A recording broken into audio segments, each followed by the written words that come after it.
Take us back. So you start out as an attorney, you're a litigator, and you write your first book, you self-publish it, printed at Kinko's, which I thought was pretty interesting. How do you then take that leap? Like, obviously, you were beginning to cultivate that, the traits of the unreasonable man, or maybe it was a process of unlearning. But how did you do that? How did you buck all of that and do something new? Self-growth. You know, we live in a world that suggests the doorway to success swings outward. If you build the business, if you get the jet, if you get the money, if you get the cars, if you get the beautiful spouse, then you're going to be happy. What I believe, and there's a model in the 5 a.m. Club that I think is a very disruptive model, but it's a transformational model. And it's called the 4 interior empires. And it's not just mindset, it's mindset, heart set, health set, and soul set. And we can talk about it if you like. But I worked on those 4 interior empires when I was a very unhappy litigation lawyer. Like, I'd made money, I was successful, I had 2 law degrees, and yet I'd wake up every morning, Tom, and I'd go into the bathroom mirror and I'd look at myself and I was a completely empty person. And nothing is more expensive than losing your joy and your peace of mind. And so what I did was I started working on myself. You know, I worked on my mindset and I read all the books and I went to the courses, but that's only your psychology. And I think that's one of the missing links in our field, which is everyone's talking about mindset. But mindset is just your belief system. It's just your psychology. It's very important, but that's 25% of the personal mastery equation. I believe the second piece is your heart set, and I worked on that. Purifying your heart, that's your emotionality, not just your psychology. You're never gonna make history dominate your domain and handcraft a world-class life if you've got a great psychology, but you're carrying the pain and sadness, disappointment and trauma of the past. So I worked on my heart set, but that's only the second interior empire. The third interior empire, your health set. Don't die. If you want to change the world, like, dead people don't change the world.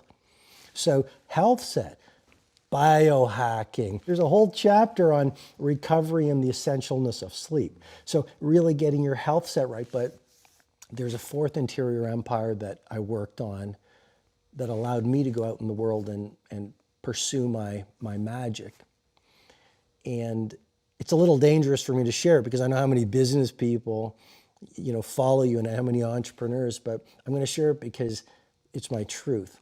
So it's not just mindset, and it's not just heart set, and it's not just health set, it's soul set. And soul set has nothing to do with religion. Soul set is about working on your character. So you reaccess your nobility and your bravery and your authenticity and your decency. And you find a cause that's larger than your life. So when you go out in the world every single morning, people might ridicule you because every genius is ridiculed before they're revered. People might throw stones at you, but you use them to build monuments of mastery. People might not understand you because any disruptor is going to be misunderstood. And even if you're an army of one, a Galileo or a Steve Jobs or a Phil Knight, you continue at all costs. So those 4 interior empires that I go into detail in the book give you a fiery inner core of warriorship and leadership that allow you to go out in the world and do amazing things. But it all starts with who you are, because you'll never rise any higher than what's going on within you. All right, we really have to talk about the soul set and the heart set. I think those are going to be the ones that are least familiar to people. So in the soul set, let's just dive into the most maybe controversial one, but I actually think people are going to resonate with this. The thing that you talked about in the book that really hit me is this notion of being braver, of finding ways to get braver. And I don't know, it was one of those where you're kind of like trying to guess what the person is going to say, and I was so struck by that one. How do we practice getting braver? What does it mean to be braver? And then how does that end up being useful for us? What terrifies you most, go directly there. Because discomfort is simply growth in wolf's clothing.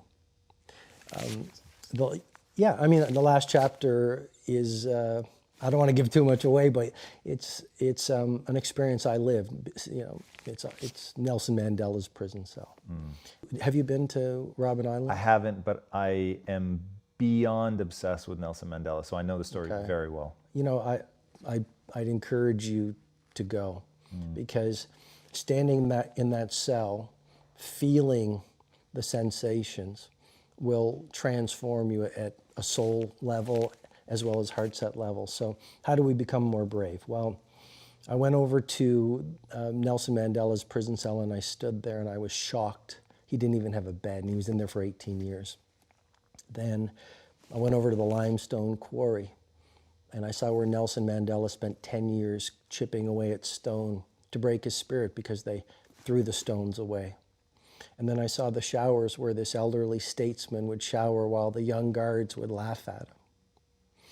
And then in the book, I talk about a true fact where he was asked on Robben Island to dig a grave, and he got in the grave thinking he was going to die, and the prison guards urinated on him. And my point is simply this. When Nelson Mandela was released from prison after 27 years of total incarceration, he invited the prosecutor who was seeking the death penalty to dinner. And he invited the prison guard who kept him in prison for 18 years on Robben Island to his inauguration as president of South Africa. And he was asked, why would you do that? And he said, because if I didn't, I'd still be in prison. And my point is to lead and to become a great hero or an everyday hero. The doorway is through embracing our suffering and doing difficult things. I think pleasure has been promoted too much in our society. Like, no great titan of industry, no legendary cellist, no great athlete.